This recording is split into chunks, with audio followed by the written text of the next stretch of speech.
Hey, we want to welcome you to this webinar hosted by Leadership Network. And if you're not familiar with Leadership Network, we exist to convene catalytic conversations that foster spirit-led movements of innovation. And we want these conversations to be helpful and encouraging the church to say, what is the Spirit of God doing in this day? How can we join him in that work? And we want to help leaders like you that are watching this or that are watching later just perceive and pursue that. So the Leadership Network team has identified 6 themes that we see as what is next for the church. And one of those is the emergence of microchurch networks in the West. And so Tuesdays at this time, we're hosting a webinar series just exploring that theme. And our hope is that this space will be like a fire that we can get around as leaders who are exploring this, pioneering in this lane, and really glean from leaders who are working in this area. And so we're here to serve you, and we're here to seek Jesus together. And we want this to be a place that you can be reminded weekly, hey, you're not alone and you're not crazy. Or at least not way crazy. You might be a little bit. So welcome to episode 3. My name is Brian Johnson. I'm part of the MicroChurch Next team and one of the local directors in the Kansas City Underground, which is a network of missionary leaders and microchurches in the Kansas City area. And if you've been with us the last couple of weeks, you know that we kicked off this webinar series that's focused on exploring the microchurch paradigm. And we believe that this way of being the church is not a new form, but really an ancient form. And we believe that a compelling case can be made that the microchurch is the original design within the pages of the New Testament. And we know it's also one of the primary expressions of the church in the most significant disciple-making movements on the planet today, especially in the global South. And so we're exploring different angles of microchurch in this webinar series to set some language and context, because we believe that now is the time for us to return to the microchurch in the West for biblical reasons, cultural reasons, and missiological reasons. And so today I have the privilege of talking with a friend of mine from the Tampa Underground, Stacy Gaskins. And I'm going to let Stacy tell a little bit more about herself in a minute, but just a brief introduction. Stacy's a part of the Underground Network's international planning team, where her primary role is working to equip movement leaders to plant missional hubs that empower everyday missionaries in their cities. And locally, she's a part of a home-based microchurch, does mentoring, street and club outreach with Created, which is a microchurch for vulnerable women in the sex industry in Tampa, Florida. So Stacy, we've gotten to know each other over the last few years, and it's always, to me, a joy to talk to you, to be challenged by you. Such an incredible leader. So thankful for just our connection. And so why don't you tell us a little bit about your experience with the Underground, introduce yourself, part of your role there, how long you've been part of the network, what's your current role maybe, just whatever introduction you want to give. Okay. Yeah, good to be with you, Brian. I always have fun talking microchurch and ministry with you and people from your team.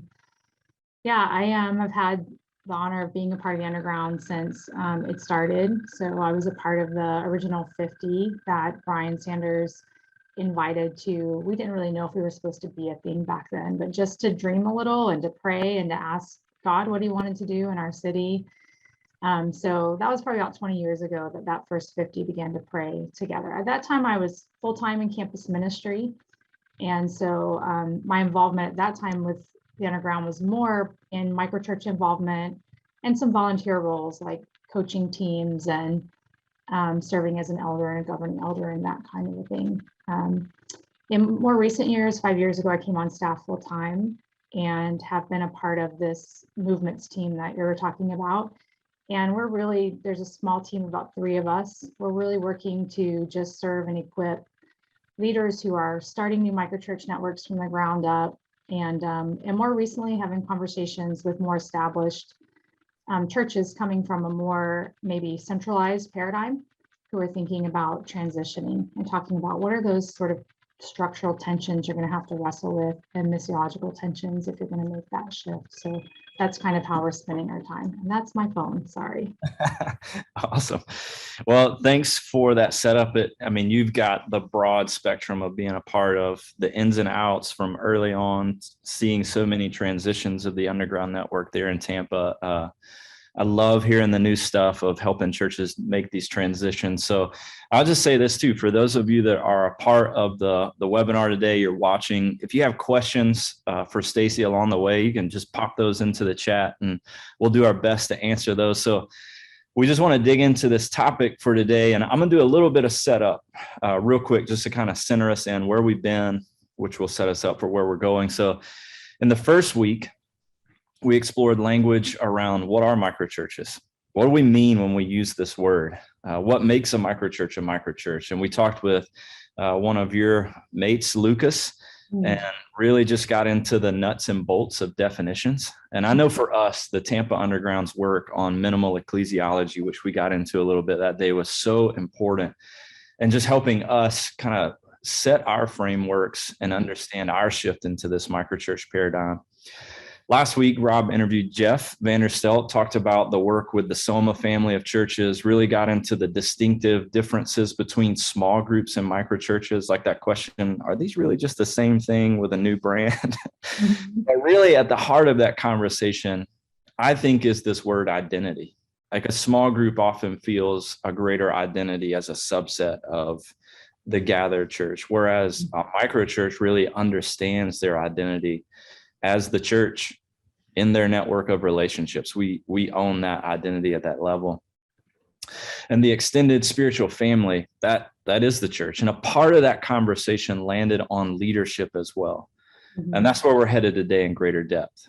And we know, we were talking a little bit just in email before we set all this up. We know that the church leadership, especially in the West, maybe has often been confined to a select few. You could argue that as we move away from the pages of the New Testament, where we see pictures of Lydia and Priscilla and the jailer and Crispus, like we see, what we end up seeing is a smaller and smaller category of people that would be recognized as leaders. And oftentimes there's this word calling that gets thrown out there. And that word has sort of been reserved for the select class of Christians that we've labeled the professionals. But as we've seen the emergence of microchurch networks and decentralized movements and these unique expressions of the church in diverse contexts, I think we could say we're starting to see leaders rise up that match the diversity of those expressions. And so as we mapped out this webinar, this series, your name came up. We knew we wanted to talk to you. We know you have some stories just with your experience in leading in Tampa. As we consider this question, who can lead within a microchurch? And again, in the predominant model of the church in the West, we know that, I want to say, leadership has been limited. We might even use the word restricted to a smaller group. And to be recognized as a leader, there are these steps that you have to take, and they can be complicated. They can be lengthy. And maybe even, to be a little blunt, most of the time you have to be male. So we get into that if you want. But in the microchurch networks that we're leading, we have the privilege of coming alongside everyday people who are discerning clarity in their own call. We're getting to equip people to help them see their dreams realized. And the question is not, do you have the right training or the right competencies? The question is, how can we help you fill any gaps in that training? How can we support you in this God-sized dream that is coming up? And I don't want to spoil too much, but in the companion article you wrote for this webinar, there was one phrase that you wrote that jumped off the page that I hope will just kind of be a springboard for the rest of this conversation. You said, Jesus calls people who seem like unlikely leaders to us into all kinds of creative expressions of the church. Anyone can lead a microchurch if God is the one sending them. That last phrase was like, I'm in. So you told us a little bit about your role in the underground. Can you just jump in with, like, what's your role within microchurches? What's that journey in leadership been like? Yeah. Early on for me, before we were using the language of microchurch or had named it the underground, most of us were leading home-based type microchurches. So I had one of those. I was on campus doing ministry with students, and looking back, I would say a lot of the student groups that we started and the way we were empowering student leaders, they were leading microchurches on campus. That's what we were doing, was empowering them as young believers to reach their peers in their own heart language. And while we were doing that on campus, I was also leading some home-based type microchurches. And then after we came back from the Philippines and sort of named this thing the Underground and started talking about microchurches, which to us was an expansion of the vision of church. I know you guys have probably talked about that already, but we started seeing, you know, the sort of thing that was given birth in the network was the diversity of expressions. So we were seeing these more mission specific microchurches. And one of those that I was a part of was created, that it's a microchurch to women who are coming out of the sex industry in Tampa, wanting to see vulnerable women restored to their identity and destiny in Jesus, you know. And back then we just knew that we had seen something in the Philippines. There was this team of women, amazing women, Samaritana, who were working against a prostitute-free society, towards a prostitute-free society in Metro Manila. And we came back and realized we had one of the cities with the top number 1, number 2 spots for largest sex industry in the country. So there were just a few of us that were sort of trying to discern God's heart and were we supposed to do something. So I've been a part of that, you know, early on when it was just 7 volunteers who had full-time jobs, and we didn't know anything about the industry in Tampa. None of us came from those backgrounds. So we were doing everything, you know, we were out there experimenting and failing and doing kind of ridiculous things to try and figure out how do we relate to the women, how do we reach the women. So I was a part of that team for a long time. And it's that ministry in particular has grown and scaled into something quite large and beautiful and complicated. And so I still do mentoring with them and street outreach and outreach in the strip clubs with them. But alongside that, I'm also currently a part of a home-based microchurch. There's some, I hesitate to say it out loud on a thing that's being broadcast, but I, you know, been sort of having this urge in my heart towards maybe the foster care system or things like that. So I'm sort of dipping my toe in as a way of discerning right now, doing some guardian ad litem work, which is child advocacy in the court system. And that home-based microchurch is a great place for me to be able to step out and try and discern, you know, new places of mission while also having that place of sort of belonging and community and worship to be a part of. So Yeah, so you mentioned when we came back from the Philippines. So for those that don't know the greater story there, so you got this team of people that are coming together, and it's like we need to see new expression of the church, new forms, new exploration, this missional imagination that's growing. And part of that answer was, let's go somewhere in the world, right? And the Spirit revealed to you the Philippines, so you go for 9 months, right? We sent a team of 9 adults and their 10 kids for 9 months. I didn't go for the whole 9 months, but then there was a big group of us from the 50 who went at the end of that 9 months and spent time with the team and meeting the pastors, the Filipino pastors that had been mentoring them. And that's where we sort of started talking about the structure ideas and language and the values and all of that together. So if I could like just throw a question we didn't talk about, what was it about leadership in that context that maybe began to inform as you come back, you're thinking, you know, man, these are their understanding of leadership. This is how we want to understand leadership. What were some things that you took away from that?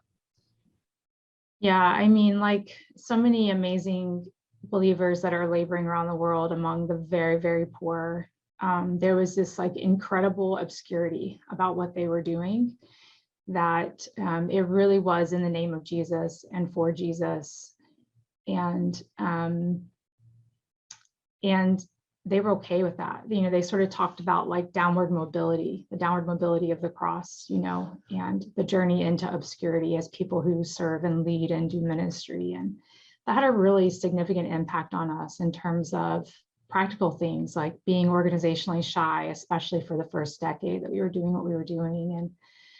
And also, you know, wanting whatever we did to be really about serving and loving people and not and building the kingdom, not building a name or a new thing, you know. And then I just think they're so different than us in the West.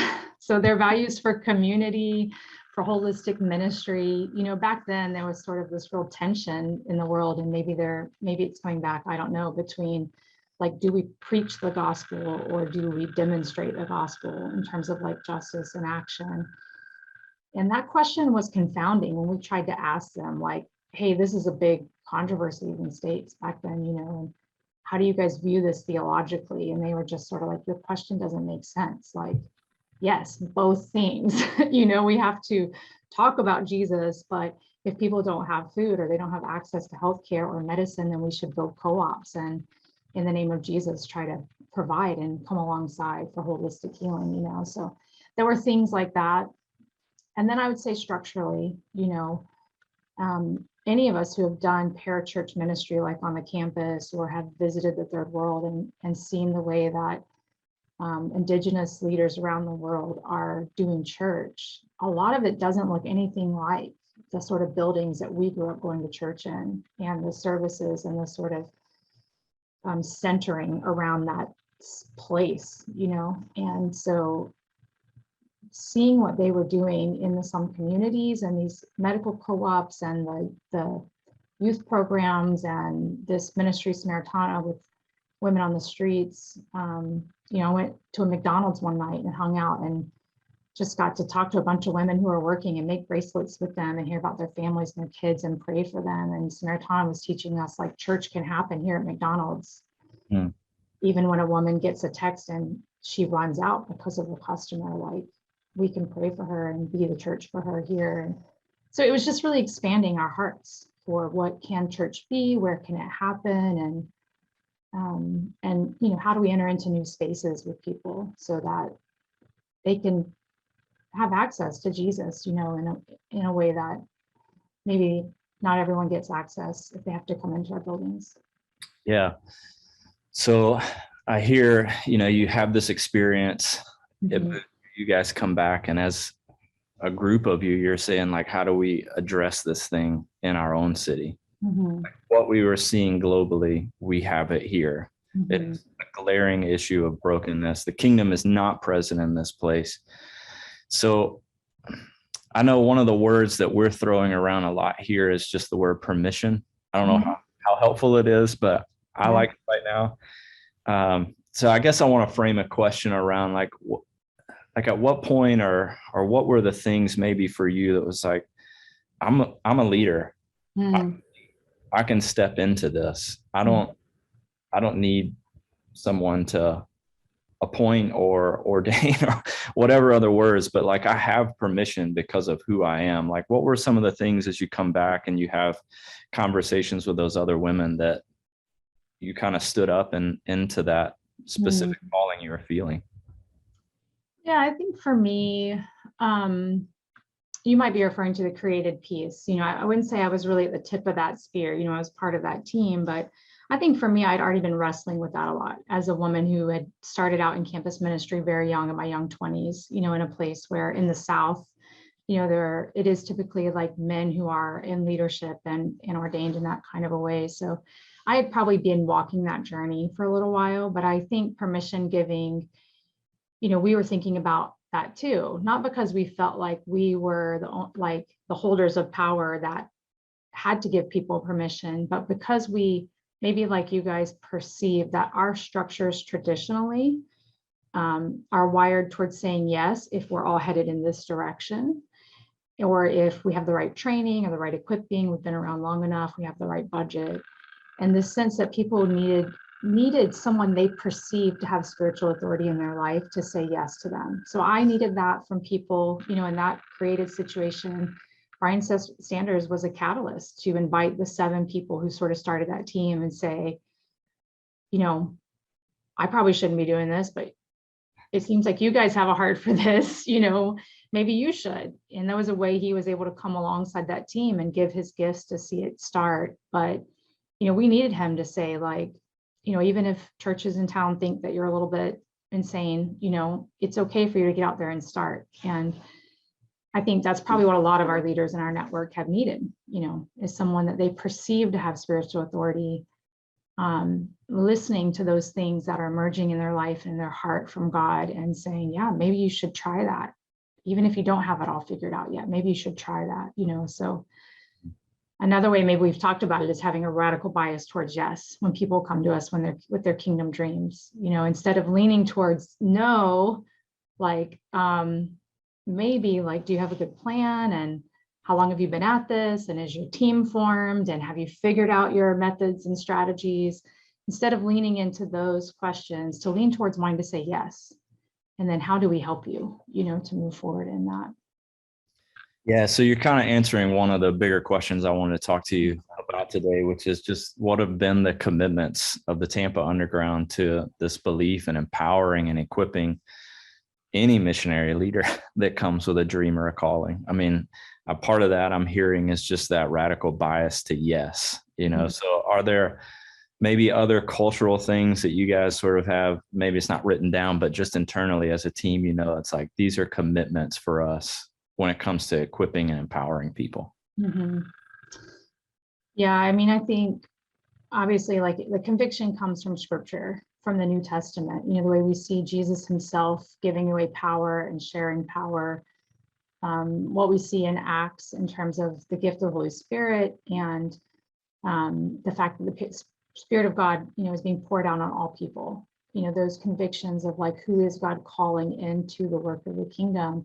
So our convictions are really rooted from that place, not in some like novel idea that we felt like obviously we stumbled on. It's like God is the one calling people. And I think we're just trying not to be a stumbling block to that.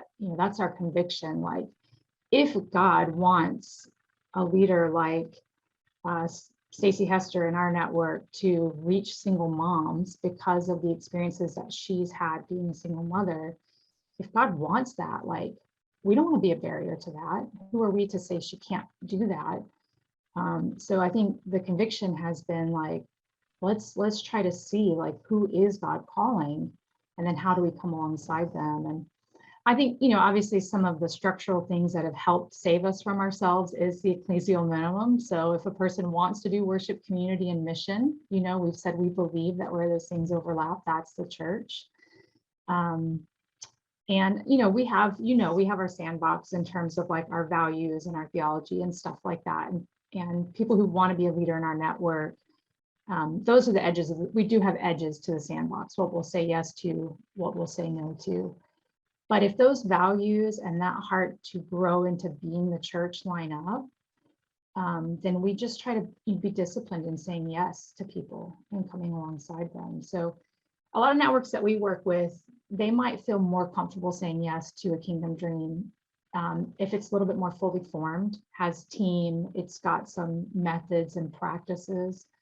But, when we think about phases of microchurch life, what we've observed, in the first 10 years of our work was that there's maybe 4 major phases that microchurch development goes through. And to us, phase 1 is the idea initiative phase. And that could be as small as a leader with a dream. And you've heard us tell the metaphor before, like, comparing new microchurches, an idea to a baby. That baby isn't fully grown, but it is human. We would never say because it, punches itself in the face and, still has to have its diaper changed, that it's not human, but, it's not fully grown. It's not mature yet. And we would say that about microchurches that come with an idea that want to be worship, community, and mission. We want to affirm that as church, even though we recognize it's not fully mature yet. And so we want to be able to say yes to that, and then say, how can we help you to, grow as a microchurch idea? Yeah, I love it's rooted in this scriptural commitment of the same Spirit that raised Christ from the dead is in you. Mm-hmm. I mean, you have we always use that phrase. We might have even used it when we were talking to Lucas. There's no Holy Spirit Jr. Mm-hmm. You have less of him than I do. I think for us, that's been a key commitment as well. We based ours maybe more in this Ephesians passage of Ephesians 2:10 that, he set us apart, he's renewing us, and he has this set body of good works for each of us to do. And we love that phrase.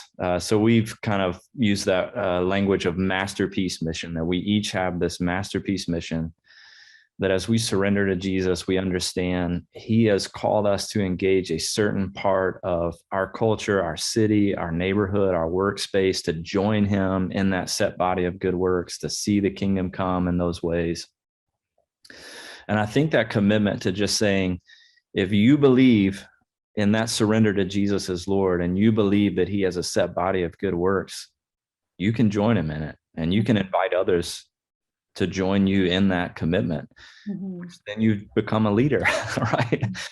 So we have this kind of process of helping people discover that. We call it personal calling and discovery. We've got a series of assessments that we send people through, and then we sit down and debrief that with them and talk about their story and where they've seen those things, their spiritual gifts, their maybe some calling sense that they understand about their life, or maybe they don't have any awareness of it at all. It's just like, hey, here's my story. Let's explore it. Maybe see where it's like Jesus has sort of stepped in and I've been able to join him, but I didn't understand maybe that was calling. And it's really been fun to see people come awake to it's single moms, or it's entering into the jail system, or it's the rodeo community, or whatever it is. Those are a few of ours. And I know that we've learned a lot from Tampa with this calling piece and just how you walk people through that. And we tweaked ours for our network, but talk a little bit about just that calling lab and what that means, how you've walked people through that. Maybe even share a story of like your experience in it, helping somebody discover that.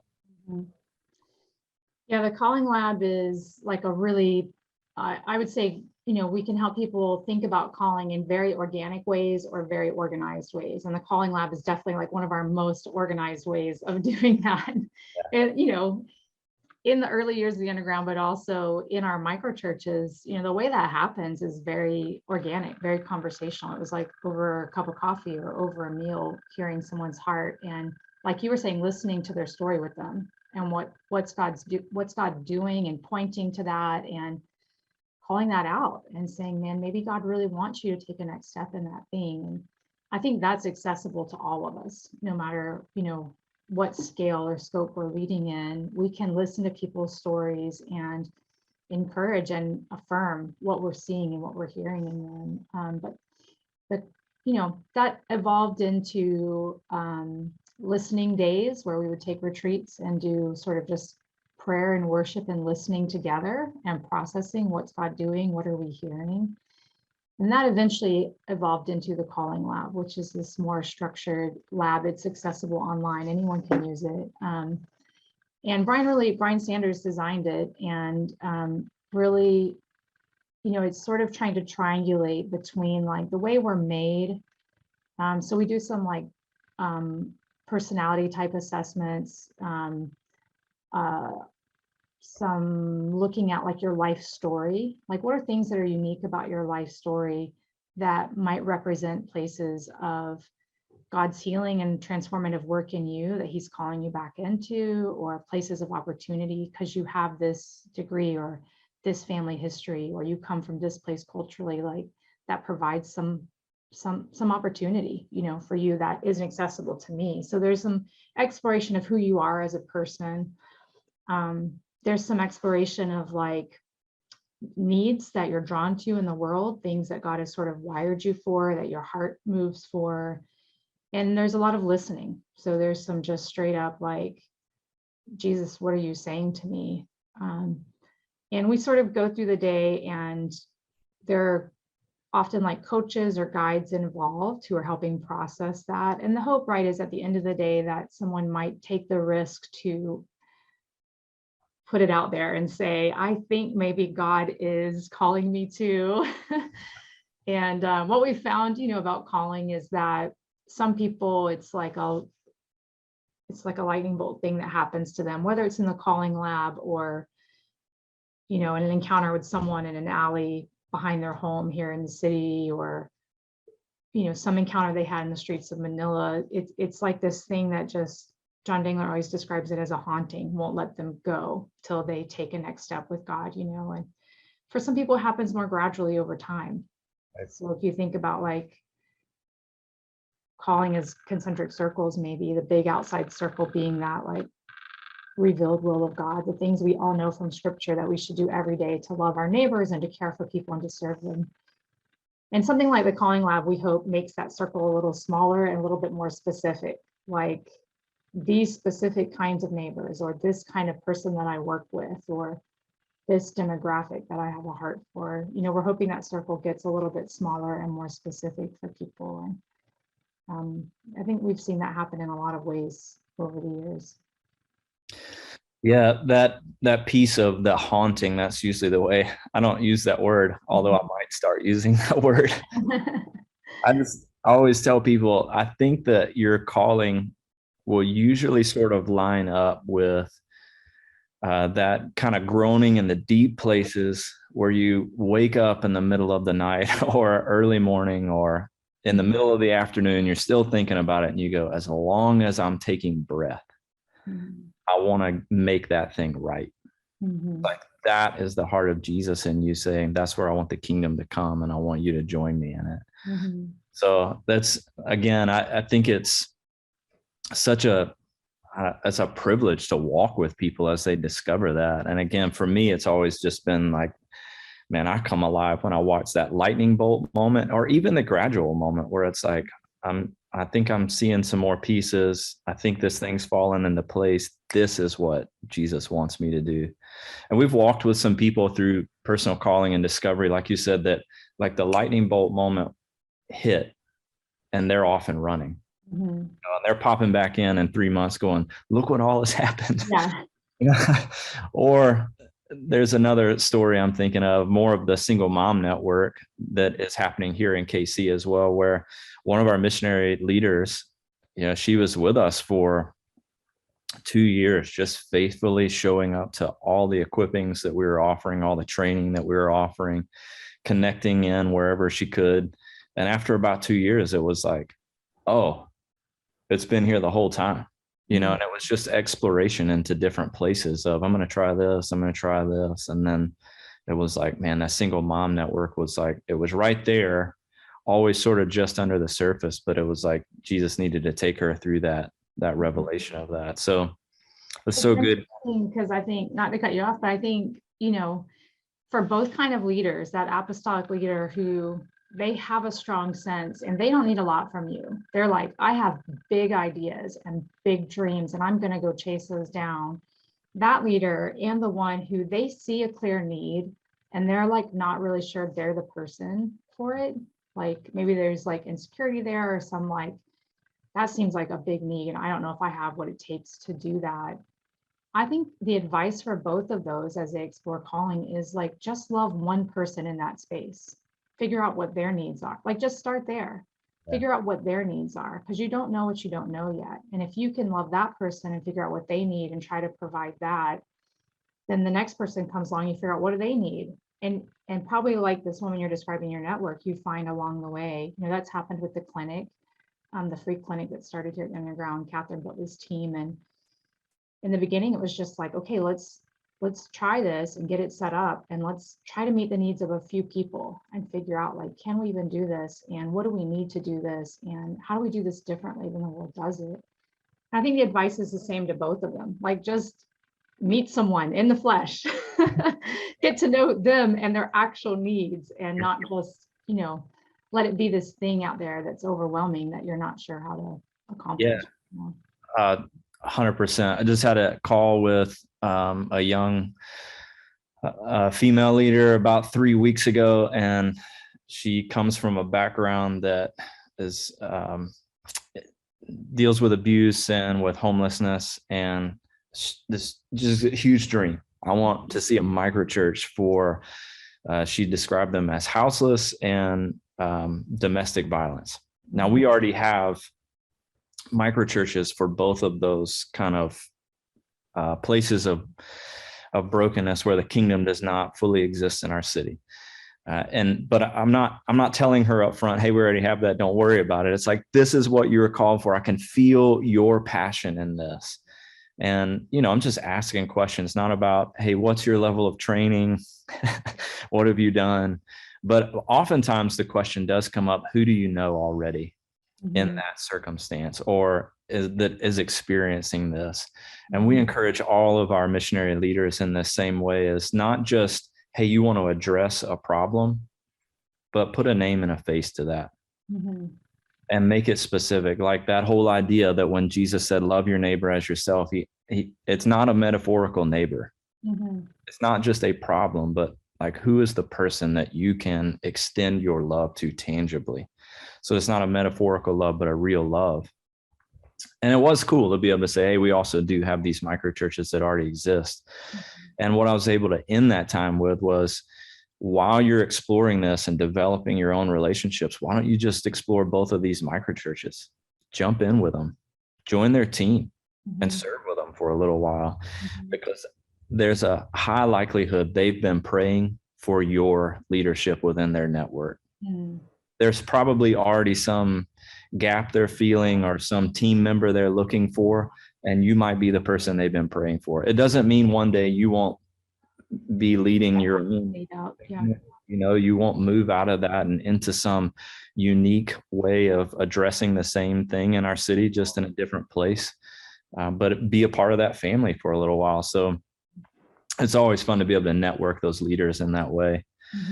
Hey, real quick, can you mention where they can, anybody can find the Calling Lab piece? Is there a specific website we could send people to on that? There is. And we will find it and post it. I can't remember if it's, I think it's underground.teachable. We're on the Teachable platform, but it's, if you go to the Tampa Underground website and to the resources tab, there'll be a free classes link there and you can get to it that way. Would it be at tampaunderground.com/calling lab? Could be. Okay. We'll try to post that and see. I would have looked that up earlier. Sorry about that. Well, let's maybe make a little shift here. I want to get your mind thinking on a question that I didn't pose to you before, I'm going to ask it and let your mind be churning, and then I'll send you to another question that you probably have an answer for. But what's been maybe a story of not failing, but like when we trip up, when we empower somebody that maybe we said yes to really fast, we led with that bias that was like, what we learned something from saying yes too quick or too earlier. I don't know how to phrase that because I don't want to say too quick, but so I'm just curious, maybe in some of the, I don't want to call them failure stories, but learning stories. I think you get what I'm trying to say with that. Yeah, I do. So if you already have a story, maybe you can jump in, but otherwise I can ask you a different question. Yeah, whichever way you want to go. I think I will try to think of a specific story, but I think what we have found is interesting because we get a lot of questions about like the fact that we are willing to, jump in with people so early in their journey. Like, right. How many of those are like just theologically, off the rocker, or how many, just sort of fail as a microchurch? And, it's way fewer than you would imagine when you, as we sort of think about that and worry about those possibilities. Of course, things can go wrong. People are humans. They go wrong in our, really centralized structures all the time too.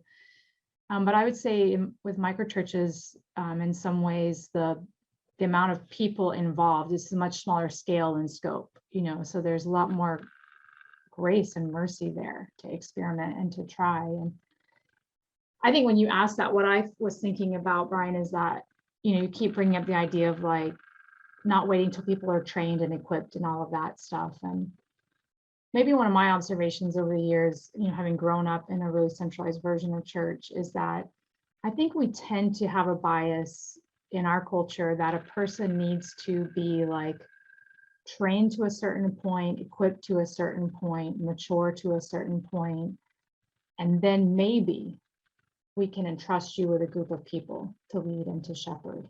And I think what we've discovered, and in that companion article, I talked some about the missionary journey.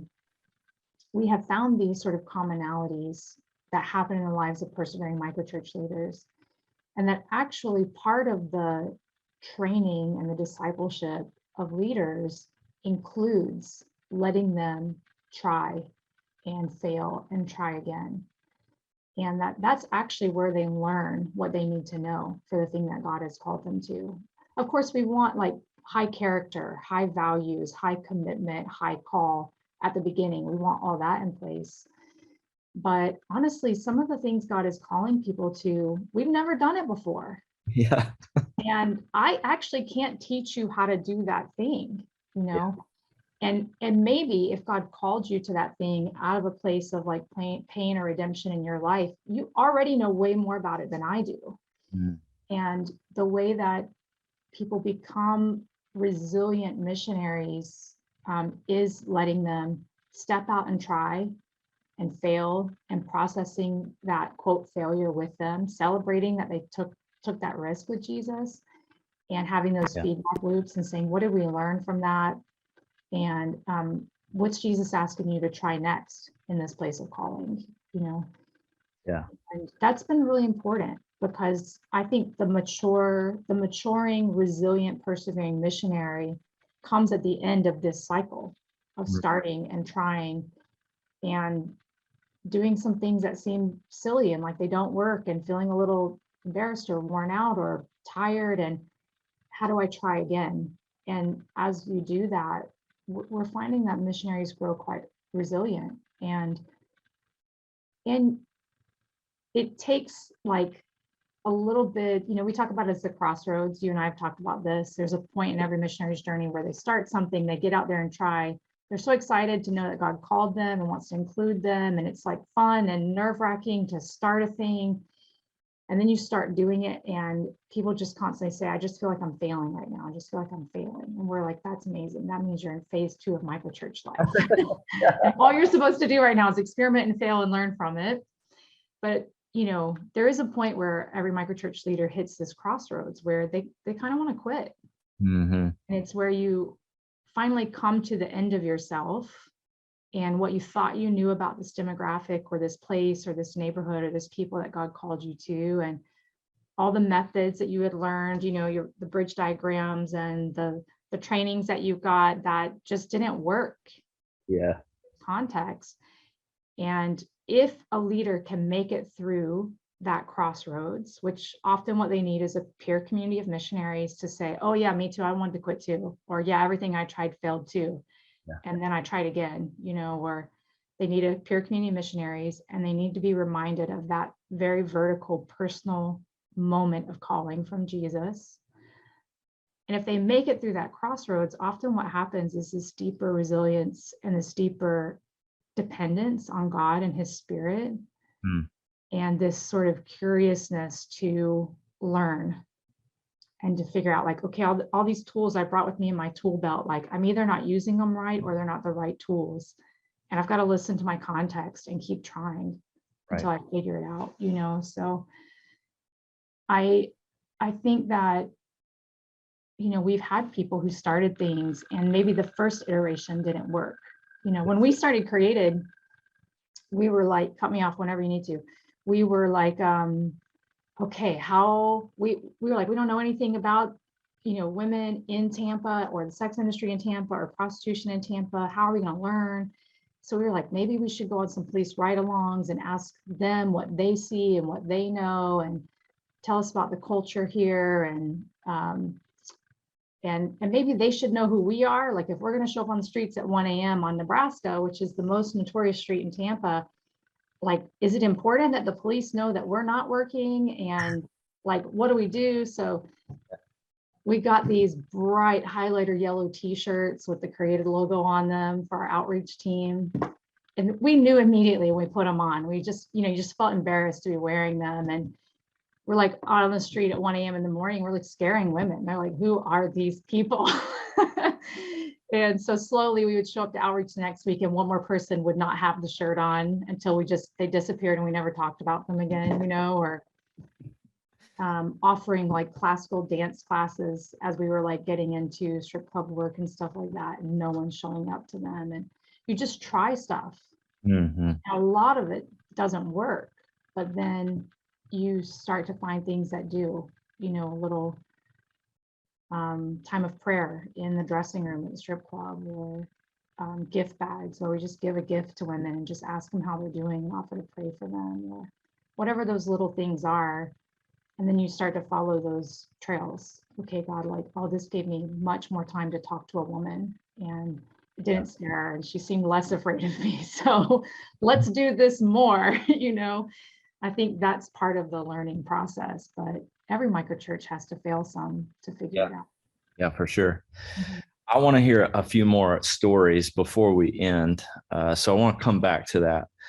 But I want to ask a question about barriers that leaders might face. And I believe you're already answering some of that with what you're saying. But, we talked about permission. That's an important component of this. But do you see maybe like a common thread in that cycle as people are kind of trial and error and experimentation and learning?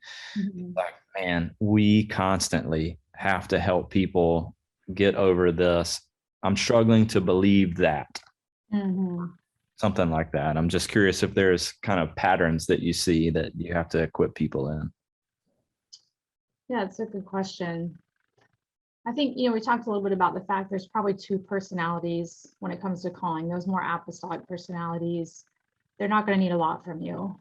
Mm-hmm. But there's those more timid people who, man, it's like they want to dare to believe that God would use them, but they're not sure they're the right person. And I think those people, they need that permission giving, that authoritative, like, we're with you, like our whole team, this whole hub, everything we've got is at your disposal, and I think coaching is probably the most practical resource we can offer people. It doesn't have to be super complicated, doesn't have to be like a big certified team. There's easy resources out there, stuff like, I've probably mentioned to you that simple book, The Coaching Habit. It guides all that we do with coaching. Yeah. It's about learning good, open-ended questions for people, because we don't have to be experts in what they're doing. And we don't want to tell them what to do, because what's appropriate for one microchurch to do would be different than a different one. But coaching is such a powerful tool to help people process those hard questions and come to new next steps and to try again. So I think that's a really simple tool to help people overcome barriers. Yeah. Yeah. All right. I want to do a little bit of storytelling. Okay.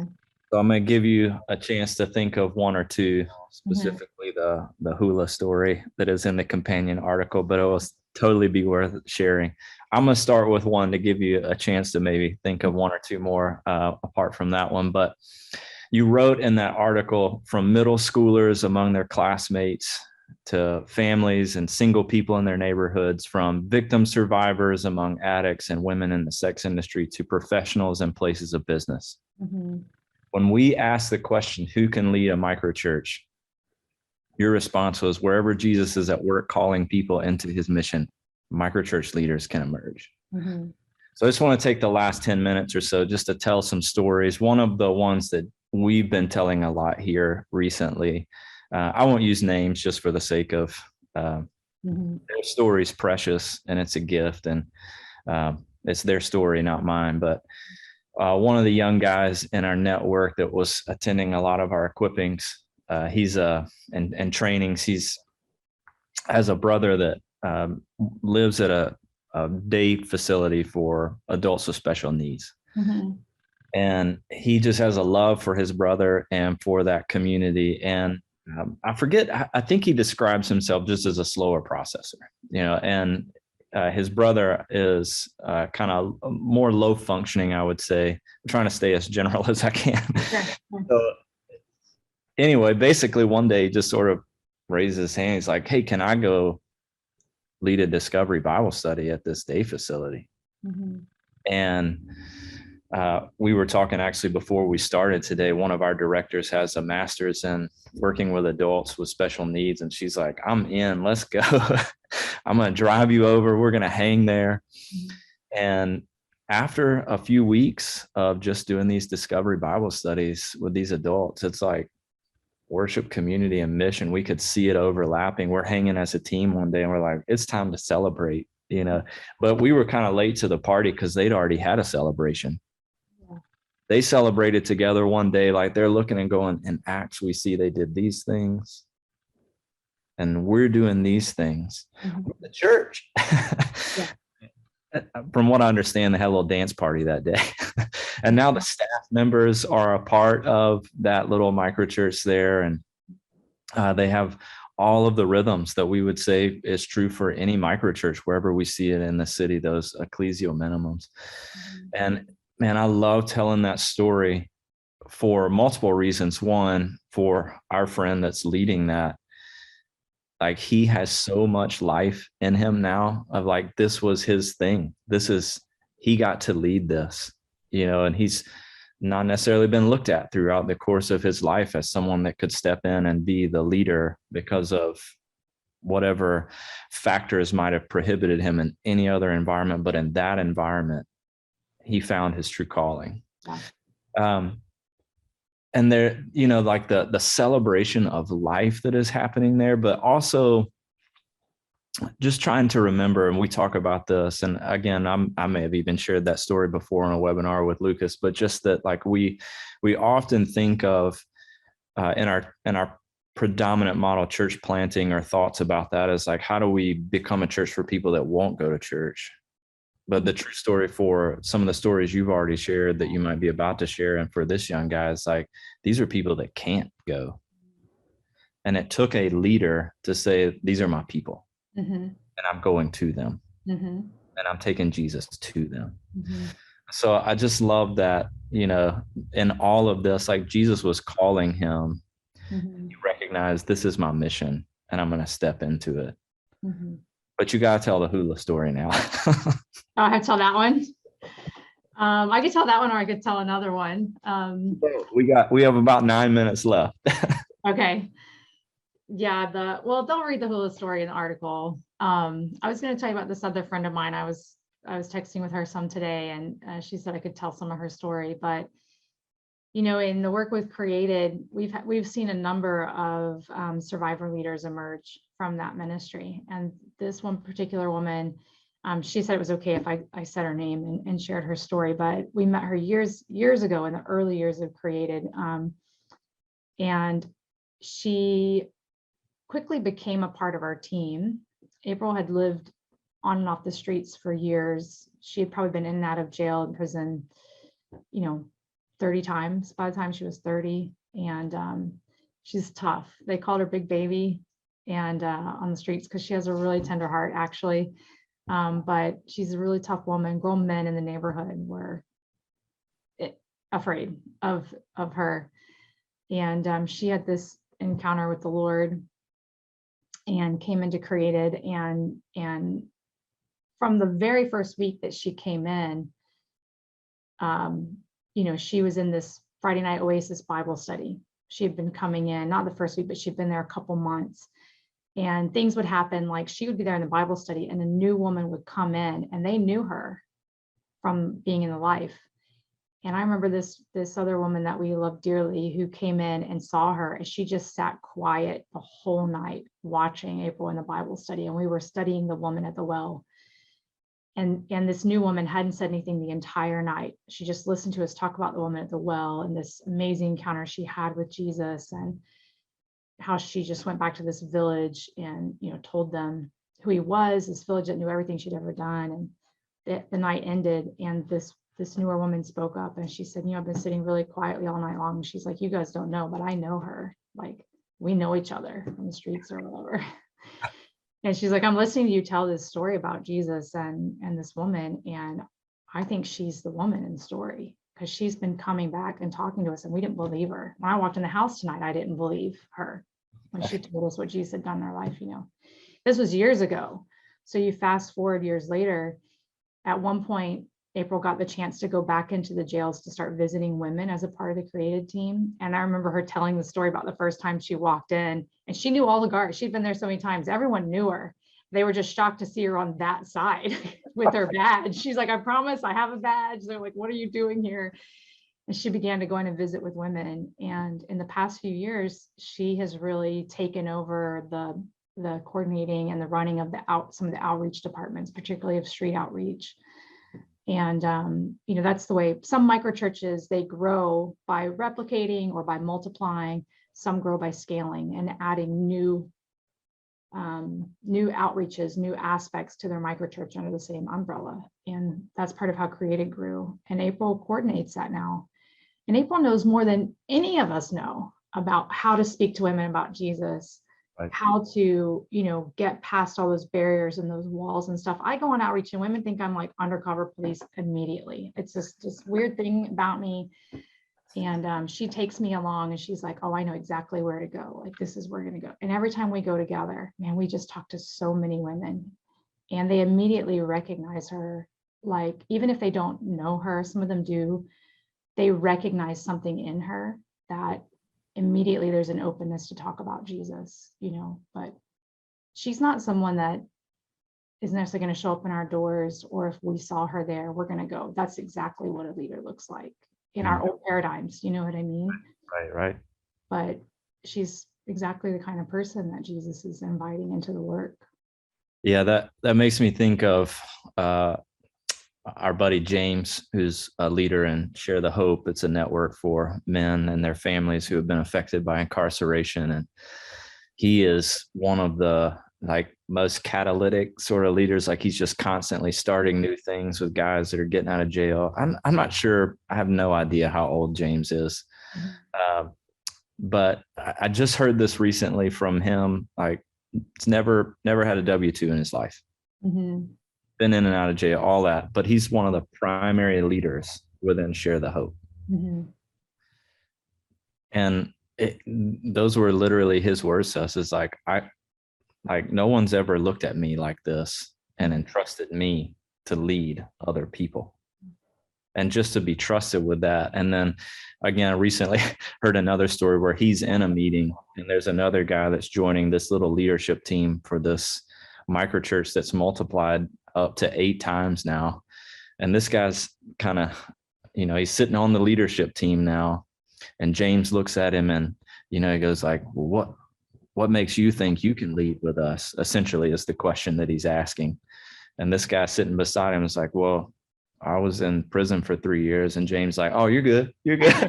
A different qualification. Yeah, right. Like, that's like the qualification for him. It's like, you have a story that will resonate with the people that are a part of this extended spiritual family. It's that, and it is that, and it is also that when God calls a person to a thing, when they serve faithfully there, and sometimes when they have that story in their background, that's, they don't always have to, but when God calls a person to a place and they're faithful in that place over time, he grows gravitas in them. Mm. And we each can grow gravitas in the sphere that God has called us to. But like, when I'm in April's sphere, I defer to her 100%. Like, she's the one God's given gravitas to in that place. And I may know some things, I may have been doing outreach for a long time, but it's clear when I'm in her orbit, like, she's the one God has placed here, Yeah. And I think there's something important about that as people discern calling, to know, like, man, we can really defer to each other when I step into your sphere and when you step into mine, Yeah. Well, I just want to say it again. I want to read your quote because I think it answers the question, kind of gives the umbrella for today. But from middle schoolers among their classmates to families and single people in their neighborhoods, from victim survivors among addicts, women in the sex industry, to professionals in places of business, wherever Jesus is at work, wherever he's at work, calling people into his mission, microchurch leaders can emerge. That's the answer. It's not about us. It's about what he is doing in us and inviting us to join him in that. So, Stacy, thank you so much for today. It's always, again, a joy to talk to you. For everybody that's joining us in this, you're going to hear more from Tampa Underground as pioneers in this, these friends that we stand on their shoulders. Next week, we're jumping back in with another episode. We're going to interview our friend Lee Price, who leads a network of microchurches in Western Colorado.